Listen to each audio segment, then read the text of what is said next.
November 8th, 2016. Donald John Trump shocks the world and wins the U.S. presidential election against all odds. On November 12th, President-elect Donald John Trump sets up his transition team at the Trump Tower in New York, setting the stage for the peaceful transfer of power in the U.S. for the 44th time in its history. November 16th, 2016, a week after the election.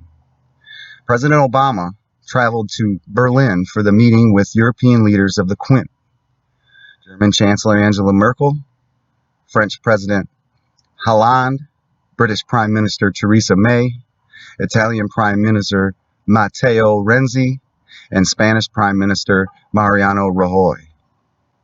The leaders discussed trade, the Ukrainian crisis, the Syrian civil war, and the Islamic State of Iraq. President Obama had a private dinner at the Hotel Adlon later that night with Chancellor Merkel. This day is the day that Admiral Mike Rogers notified the Trump transition team that they were being surveilled. Subsequently, on November 17th, the Trump campaign announced its plans to move its transition operation headquarters to New Jersey. On November 18th, 2016, 10 days after the election, President Obama traveled to Peru to attend the APEC Economic Leaders meeting in Lima, his last international trip as president, arriving at Jorge Chavez International Airport. President Obama also hosted a Young Leaders of the Americas Initiative town hall at the Pontifical Catholic University of Peru. But here's the meat. On the sidelines of this summit, he held bilateral meetings with Chinese President Xi, Australian Prime Minister at the time Malcolm Turnbull, and Canadian Prime Minister Justin Trudeau.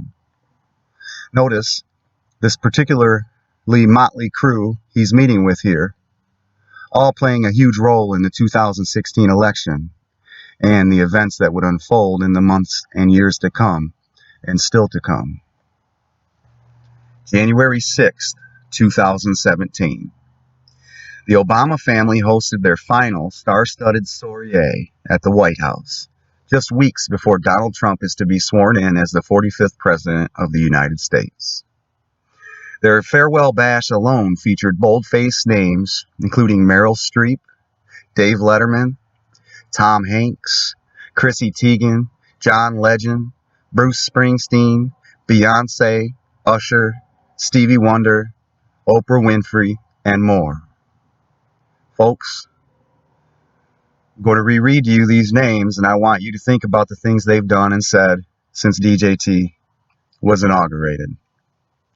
Meryl Streep, Dave Letterman, Tom Hanks, Chrissy Teigen, John Legend, Bruce Springsteen, Beyonce, Usher, Stevie Wonder, and Oprah Winfrey. In an interview with Ellen DeGeneres on January 11th, 2017, Billy Eichner told the talk show host just how overwhelming the scene was. He said, quote, "You're online going through security with David Letterman, Bruce Springsteen, Paul McCartney, Stevie Wonder. It's 2 a.m, and the president has his sleeves rolled up and a couple of buttons down, and he's like breaking it down on the dance floor. Questlove is blasting Kendrick Lamar in the White House next to a huge picture of Mary Todd Lincoln. Disgusting." On January 20th, 2017, Donald John Trump is inaugurated as the 45th President of the United States of America, and Barack Hussein Obama departs the White House for the last time on Marine One. After 2 years of campaigning and 8 years of long, hard presidency, you'd think one would want to take it easy for a while. But this man barely takes 2 weeks off. The POTUS receives a pension of $161,000 a year.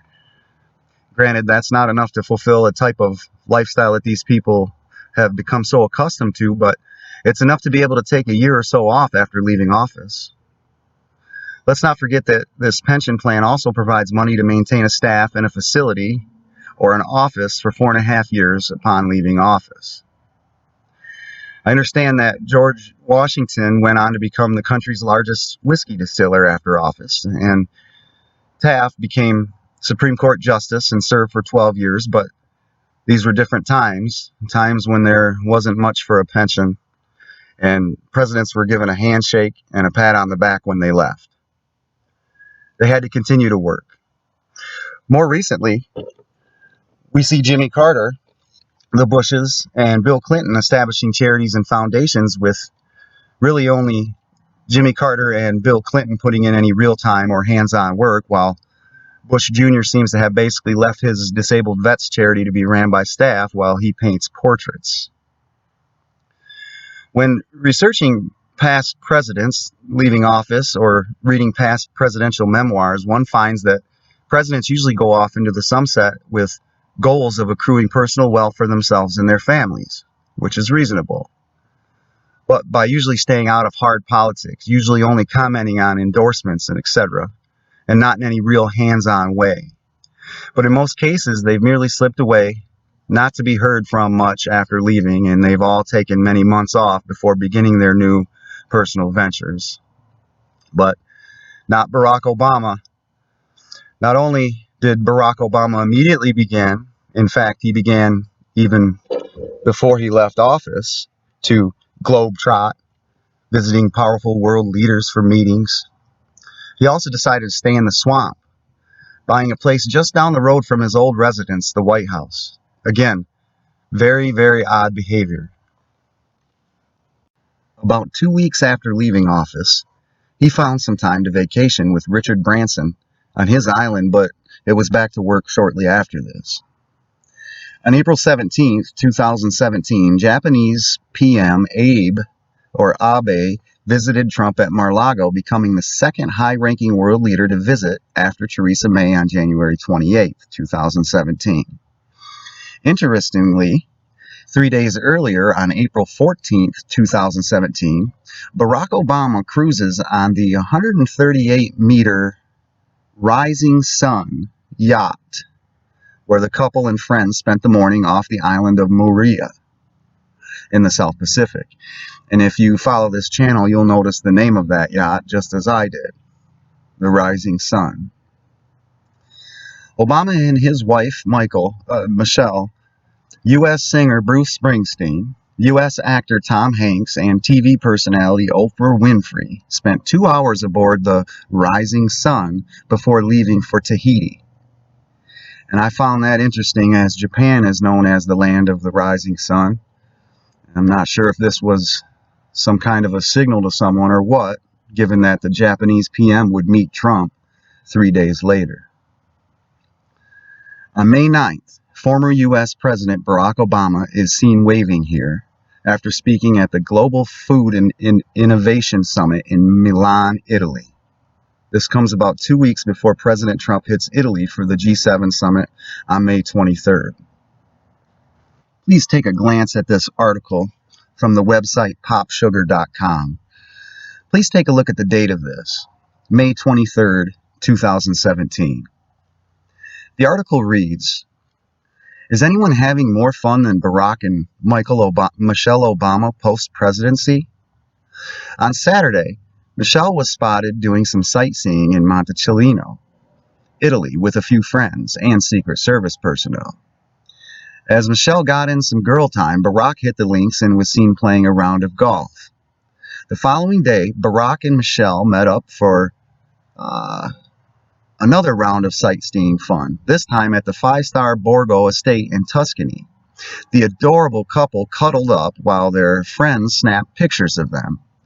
Between the scenery and those smiles, we're sure the photos came out beautifully. Puke.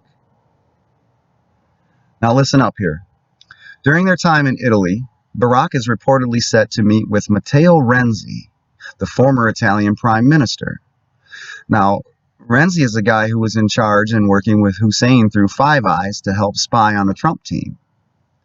I understand that at this point Renzi is a past PM, however. He may still have quite a bit of pull still in Italy at this time. Obama arrived in Berlin, which we know holds the greatest influence and may well be the true leadership of the EU, on the very day, May 25th, that President Trump met with NATO leaders in Brussels at the 28th NATO summit to get them to pay their fair shares. The reason was reportedly to engage in a discussion on democracy with Merkel. Obama then immediately headed to England to visit the royals, and this was just in time to hash things out over there before POTUS arrives in Germany for the G20 summit 5 weeks later, giving the Crown enough time to get their orders to May, of whom POTUS would have a bilateral meeting with at this summit. 2 days later, on May 27, 2017, while President Trump is preparing to leave talks in Italy, the former president is in Kensington meeting with the British Crown. Less than 2 weeks later, in early June 2017, the former president is in Canada lunching with PM Justin Trudeau, supposedly there to speak to the Montreal Chamber of Commerce. A month later, on July 6th, as stated a moment ago, President Trump heads to Germany for the G20 summit to meet with Trudeau, Merkel, May, and Xi of China. The last trip for the summer for the president was on July 13th when he traveled to France to meet Macron and celebrate Bastille Day. The following April, Macron would be the first state visit for the Trump administration. Ironically, after this July 2017 meeting, but before the April 2018 state visit, Barack Obama goes to France in December of 2017 to visit Macron, whom, by the way, wasn't even a world leader at the time when Hussein was the president. So they had no prior peer or working relationship, making this meeting odd to me. Reading from this Daily Caller article, former U.S. President Barack Obama is ending a 5-day international trip in Paris, where he is lunching with French President Emmanuel Macron and scheduled to give a speech to business leaders. Obama arrived at the presidential Elysee Palace at midday on Saturday. The area was placed under high security. The French presidency said the private lunch was expected to include a presentation about the Obama Foundation. Sure, no journalists were allowed at the meal, of course. He also planned to meet with former French President François Hollande. His evening speech, organized by a club for leaders from the internet and communication industries, is on the theme, Fear Less, Innovate More. As covered earlier in this presentation, Obama was in China and India before he arrived in France. Earlier Saturday, Obama discussed climate issues with Paris Mayor Anne Hidalgo. On Friday, the former president lashed out at the current administration, taking a thinly veiled dig at Donald Trump as he addressed a leadership summit in India. Now, this particular quote from this trip, I'd like you to listen to real closely, folks. The 44th president, who helped pen the Paris Climate Agreement, which he signed in 2015, said there has been a, quote, pause in American leadership, end quote, on the issue. A pause in American leadership? Pause is defined as to cease or suspend an action temporarily. Temporarily, huh? So this means that what President Trump is doing, the bidding of over 60 million Americans who voted for him, is considered as something temporary to the cabal and their minions. A pause of the official policy of theirs, so to speak. And pauses come to an end. They aren't long-term. As defined, they are temporary, meaning that once they snatch the power back, then the pause stops and the original policies are again implemented. Completely disregarding and working against the will of over 60 million American citizens who appointed Donald John Trump to do what it is he is doing. A pause in American leadership, according to Barack Obama. International trips for the president slows down for a while until November. However, the same can't be said for the shadow president. The shadow president heads to New York in September of 2017 to speak at the Bill and Melinda Gates Foundation in Manhattan. On November 5th, 2017, the president begins his Asian trip. First to Japan to meet with Abe, And Abe is a big player on the world stage due to Japan's strong economy and their geographical location.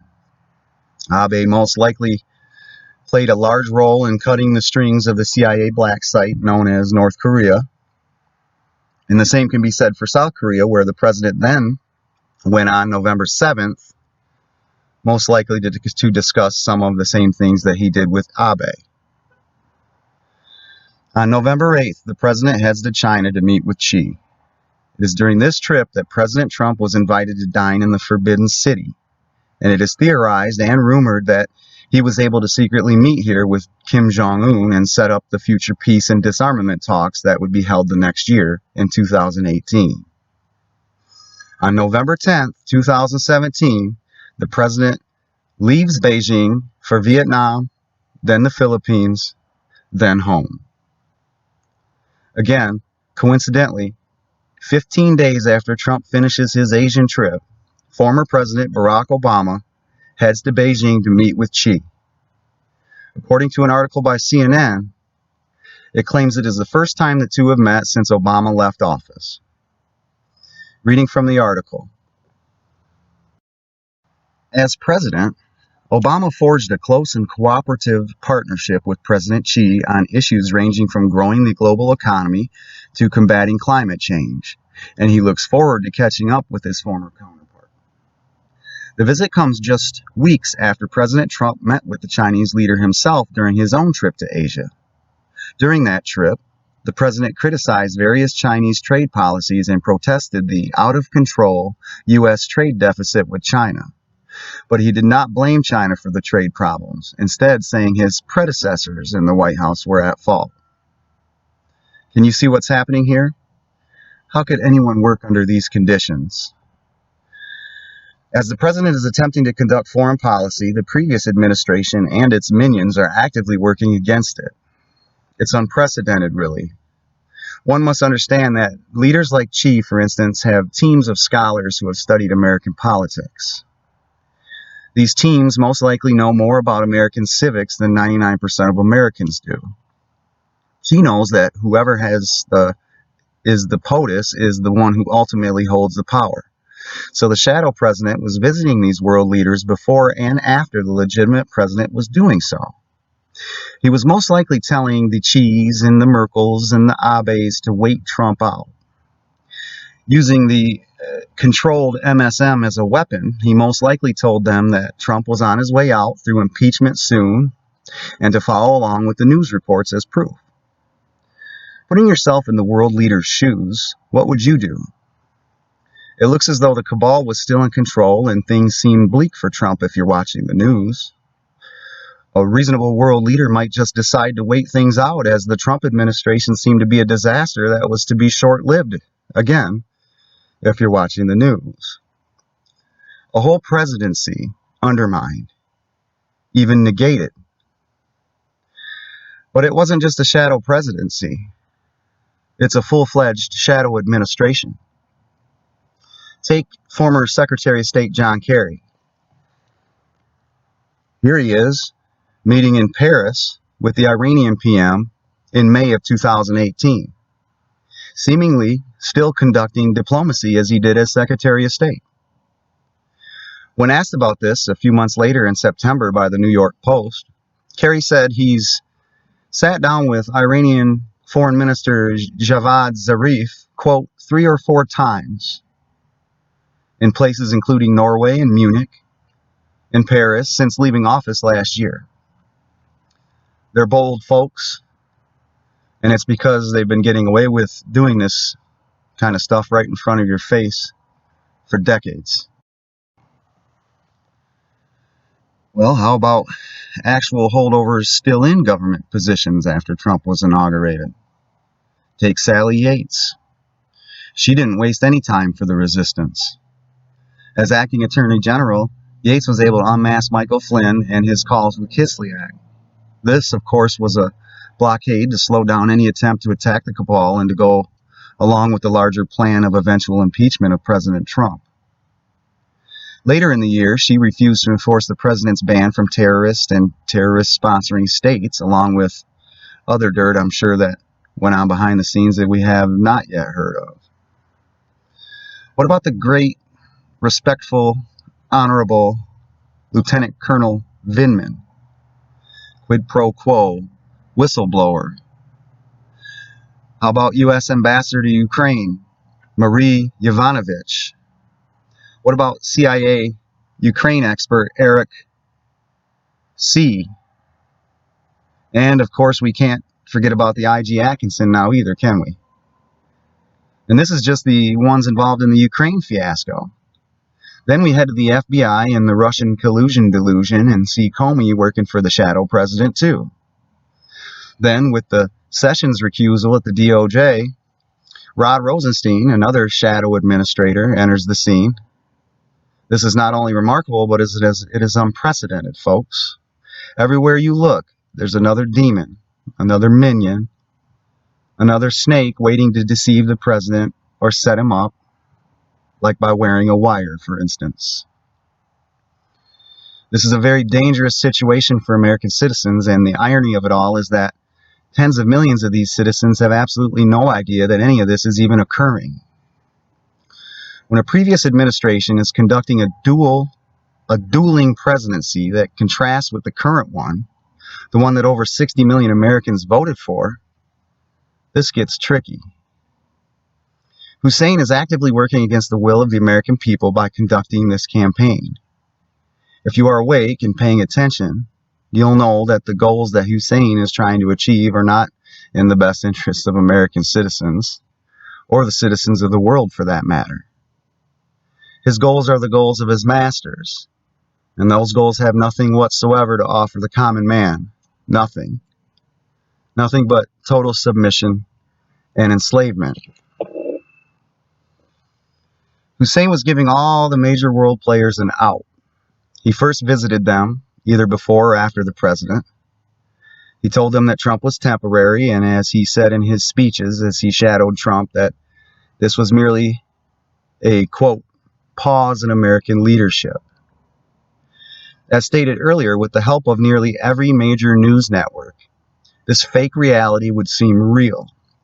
When we look at the cabal control of the tech industry, or maybe I should say the cabal creation of the tech industry, see LifeLog, we can understand how the cult controllers can then reinforce the lies from the MSM and create an echo chamber of lies curated precisely for the poor victim.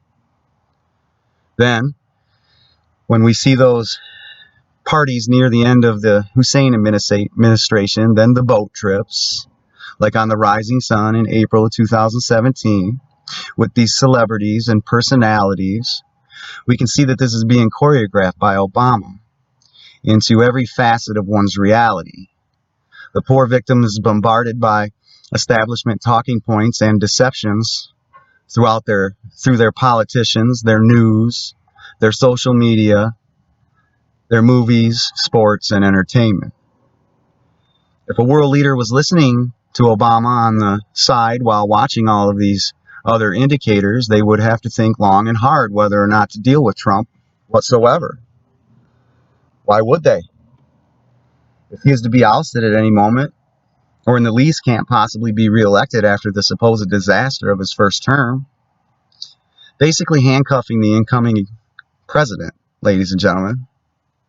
And as stated a moment ago, this is unprecedented and very, very dangerous. And, dear listeners, the only question I have for myself and for you is, what in the hell are we going to do about it?